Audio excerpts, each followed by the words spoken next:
அனைத்து நண்பர்களுக்கும் வணக்கம். This video sponsor by பைமூட். இவங்களோட ஆப்பில் பார்த்தீங்கன்னா மீட்டுக்கு தேவையான எல்லா மளிகை ஜாமானும் கிடைக்கும். கம்மியான விலையில் நல்லா தரமாக கிடைக்கும். ஒன் டைம்னாச்சும் பர்ச்சேஸ் பண்ணி பாருங்கள். இவங்களோட வெப்சைட்டோட லிங்க் வந்து என்னோட டிஸ்கிரிப்ஷனில் கொடுத்துக்கிறேன். மறக்காமல் வாங்கி பாருங்கள். இப்போது கம்பெனியில் யூஸ் பண்ணிகிட்ருக்க சேஃப்டி வால், அதாவது பாய்லரில் யூஸ் பண்ணுற சேஃப்டி வால் பற்றி பார்ட் 1 பார்ட் 2ல் போட்டுருந்தேங்க. பார்ட் 3ல் வந்து இன்றைக்கி கடைசியாக பார்ட் 3ல் உங்களுக்கு எப்படி பிஸ்டன் வந்து ஒர்க் ஆகுது, எப்படி வந்து உங்களுக்கு ப்ரெஷர் செட் பண்ணணுங்கிறத சொல்லிக் கொடுக்க போகிறேன். இப்போ வந்து உங்களுக்கு எப்படி வந்து இந்த சேஃப்டி வால்வில் டைட் பண்ணி இன்றைக்கி தானுங்க வந்து உங்களுக்கு சொல்லிக் கொடுப்போம். மெயின் இது ஒர்க்கே எப்படி வந்து உங்களுக்கு பாய்லரில் செட் பண்ணி கொடுக்க போகிறோம். அப்போ ப்ரெஷரை இப்போ வந்து பாய்லருக்கு எத்தனை சேஃப்டி வால் இருக்குங்க? 2 சேஃப்டி வால் இருக்குங்க. எப்போவுமே இதில் ஒரு சேஃப்டி வால் இப்போ ஒரு கம்பெனியில் நீங்கள் வந்து 7.5 கேஜில் யூஸ் பண்ணிட்டு இருக்கிறீங்க வைங்களேன், உங்கள் ப்ராசஸ்க்கு தேவையான ப்ரெஷரு. இப்போ வந்து எத்தனை செட் பண்ணுவீங்க? 8.5 கேஜி ஒன்று 9.5 செட் பண்ணுவீங்க. இப்போ 8.5 9.5 வச்சுக்கலாம். அந்த 9.5 செட் பண்ணுறதுக்கு என்ன பண்ணணும்? ஃபஸ்ட்டு வந்து 8.5 கேஜியில் செட் பண்ணுவீங்களா, 9.5 கேஜியில் செட் பண்ணுவீங்களா? 9.5 கேஜியில் தான் செட் பண்ணணும். அப்போ 9.5 கேஜியில் செட் பண்ணுறதுக்கு என்ன பண்ணணும்? இந்த நட்டுருக்கு பார்த்தீங்களா, இந்த இதில் இந்த நட்டுருக்கு பார்த்தீங்களா, இந்த நட்டை இப்போது டைட் பண்ணுறது லூஸ் பண்ணுறதை பொறுத்து தான் இங்கே பாய்லரில் நீங்கள் எவ்வளோ ப்ரெஷர் செட் பண்ணணும்னு இப்படி இருக்கும்.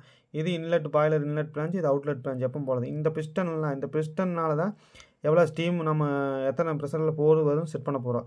இந்த பிஸ்டனை எப்படி ஒர்க் பண்ண வைக்கிறதுனா இங்கே நட்டு வச்சு தான் ஒர்க் பண்ண முடியும். இதுவுமே கனெக்டடு. எப்படி கனெக்டடுங்கிறீங்க? இந்த சென்டர் நீடிலுக்கு பார்த்தீங்களா, இது இங்கே வந்து கடைசியாக முடியுது, இது வந்து இங்கே வந்து கடைசியாக முடியுது. சரிங்களா? இப்போ எப்படி செட் பண்ணுறது? இப்போ நீங்கள் டைட் பண்ண என்ன ஆகுங்க? இது வந்து என்ன ஆகும்? இங்கே இந்த த்ரெட் இருக்கும். போன வீடியோ சொன்ன மாதிரியே இந்த த்ரெட்டு இதை போட்டு அமுத்திட்டே வரும். இப்படி இங்கே டைட் பண்ணும்போது என்ன ஆகும்? இப்போ டைட் பண்ணும்போது இப்படி அமுத்தி இங்கே ரொம்ப லோடு கொடுத்து வச்சுருக்கும் இந்த லாஸ்ட் பிஸ்டனை. இந்த பிஸ்டனை லோடு இப்படி டைட் பண்ணிங்கன்னா ப்ரெஷர், அதாவது 9 கேஜி நீங்கள் செட் பண்ணுறீங்க. இப்போ நீங்கள் ஃபுல்லாக க்ளோஸ் பண்ணி வச்சுக்கிறீங்க. 10 கேஜி பாய்லரில் ப்ரெஷர் ஏறிடுச்சு.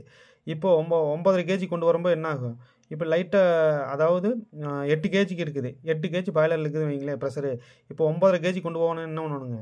நீங்கள் நல்லா ஃபுல் டைட் பண்ணி வச்சுருந்தீங்கன்னா என்ன ஆகும்? 8 கேஜியில் அடிக்க சேஃப்டி வேல் அடிக்காமல் மெதுவாக பாய்லரில் ப்ரெஷர் ரைஸ் ஆகிட்டே வரும். இப்போ 9.5 கேஜி வரும்போது நீங்கள் 10 கேஜி போயிடுச்சு அப்படின்னா லைட்டாக லூஸ் பண்ணிங்கன்னா 9 கேஜியில் அடிக்க ஆரம்பிச்சிடும். இல்லை 9 கேஜி சேர்க்குது, 9 கேஜியில் செட் பண்ணோன்னு என்ன ஆகும்? டைட் பண்ணிங்கன்னா டென்ஷன் அதிகமாச்சுன்னா என்ன ஆகுங்க?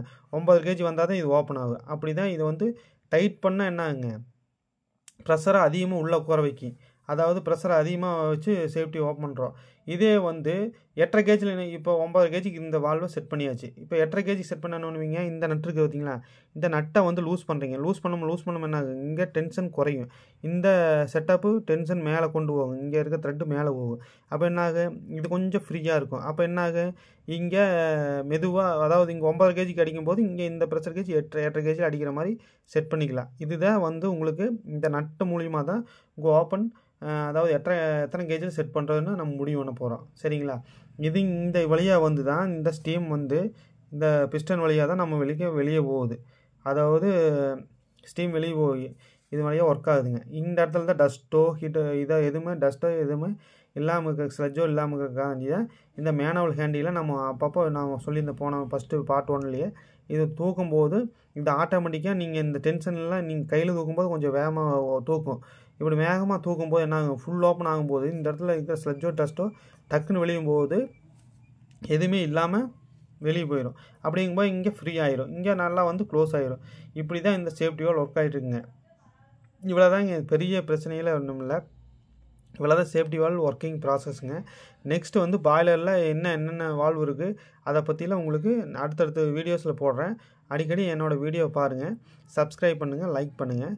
தேங்க்யூ நண்பர்களே.